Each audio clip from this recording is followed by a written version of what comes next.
ದಸರಾ ಸಂಭ್ರಮ ಅಂತೂ ಸಿಕ್ಕಾಪಟ್ಟೆ ಜೋರಾಗಿದೆ. ಮೈಸೂರಿನ ಬಗ್ಗೆ, ದಸರಾ ಇದರ ಹಿನ್ನೆಲೆ, ಇತಿಹಾಸದ ಬಗ್ಗೆ ತಿಳಿಸ್ಕೊಡೋದಕ್ಕೆ ನಮ್ಮ ಜೊತೆ ಪ್ರಾಧ್ಯಾಪಕರಾದಂತಹ ಪ್ರೊಫೆಸರ್ ಕೃಷ್ಣೇಗೌಡ ಅವರಿದ್ದಾರೆ. ಜೊತೆಗೆ ಇತಿಹಾಸಕಾರರಾದಂತಹ ಲನಾ ಸ್ವಾಮಿಯವರು ಕೂಡ ಇದ್ದಾರೆ. ಸರ್ ನಮಸ್ಕಾರ. ಮೊದಲನೇದಾಗಿ ಕೃಷ್ಣೇಗೌಡ ಸರ್, ನಿಮ್ಮನ್ನ ಕೇಳೋದಾದ್ರೆ ಮೈಸೂರು ದಸರಾ ಅಂದ ತಕ್ಷಣ ನಿಮ್ಮ ಮನಸ್ಸಿಗೆ ಬರೋದೇನು ಸರ್?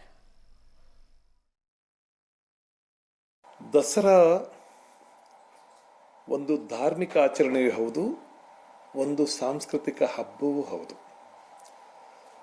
ಧಾರ್ಮಿಕ ಆಚರಣೆ ಹೆಚ್ಚು ಕಡಿಮೆ ಮನೆ ಒಳಗೆ ನಡೆಯುತ್ತೆ, ಹಬ್ಬ ಹೊರಗೆ ನಡೆಯುತ್ತೆ. ಸಹಜವಾಗಿ ನಮಗೆ ಕಾಣಿಸೋದು ಹೊರಗೆ ನಡೆಯುತ್ತೆ. ಅದು ನನಗೆ ದಸರಾ ಅಂದ ಕೂಡಲೇ ನೆನಪಾಗೋದು ವಿಜಯದಶಮಿ ಉತ್ಸವ, ವಿಜಯದಶಮಿ ಮೆರವಣಿಗೆ. ನಾನು ಮೈಸೂರಿಗೆ ಬಂದ ನಂತರ ದಸರಾವನ್ನು ನೋಡ್ತಾನೆ ಇದ್ದೇನೆ.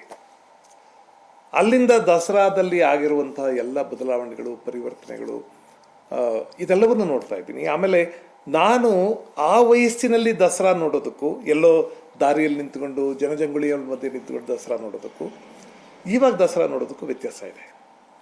ಆದರೆ ನನಗೆ ದಸರಾ ಅಂದ ಕೂಡಲೇ ನೆನಪಾಗೋದು ಆ ವಿಜಯದಶಮಿಯ ವೈಭವದ ಮೆರವಣಿಗೆ. ನಾನು ಮಹಾರಾಜರ ಕಾಲದ ದಸರಾ ನೋಡಿಲ್ಲ, ನಾನು ನೋಡಿರೋದು ಈ ನಾಡಹಬ್ಬ ದಸರಾವನ್ನು ಮಾತ್ರ. ಆ ವೈಭವದ ಮೆರವಣಿಗೆ, ಆನೆಗಳ ಸಾಲು, ಆಮೇಲೆ ನಮ್ಮ ವಿವಿಧ ಜನಪದ ನೃತ್ಯಗಳು, ಇವನ್ನೆಲ್ಲ ಒಂದು ದರ್ಶನ ಮಾಡಬೇಕು ಅಂದರೆ ಮೈಸೂರು ದಸರಾನೇ ನೋಡಬೇಕು. ಅಷ್ಟು ಸಮಗ್ರವಾಗಿರುತ್ತೆ. ಸುಮಾರು 1 ಕಿಲೋಮೀಟರ್ಗಿಂತ ಉದ್ದದ ಮೆರವಣಿಗೆ ಅದು. 1-1.5 ಕಿಲೋಮೀಟರ್ ಅಷ್ಟು ಉದ್ದದ ಮೆರವಣಿಗೆ. ಅದರಿಂದ ದಸರಾ ಅಂದ ಕೂಡಲೇ ನೆನಪಾಗೋದು ಅದು. ಆಮೇಲೆ ಮೈಸೂರಿನ ತುಂಬ ಜನ ಮತ್ತು ಪ್ರಪಂಚದಲ್ಲಿ ಸದ್ಯಕ್ಕೆ ಎಲ್ಲಿಯೂ ಕಾಣಸಿಗದೇ ಇರುವಂಥ ಅದ್ಭುತವಾದ ದೀಪಾಲಂಕಾರ. ನಾನು ಬೇರೆ ದೇಶಗಳಲ್ಲಿ ನೋಡಿದ್ದೇನೆ, ಆದರೆ ದಸರಾದ ದೀಪಾಲಂಕಾರಕ್ಕೆ ಅದರದ್ದೇ ಒಂದು ವಿಶೇಷ ಇದೆ. ಇದೆಲ್ಲವೂ ನೆನಪಾಗ್ತಾ ಇರುತ್ತೆ ನನಗೆ ದಸರಾ ಅಂದರೆ.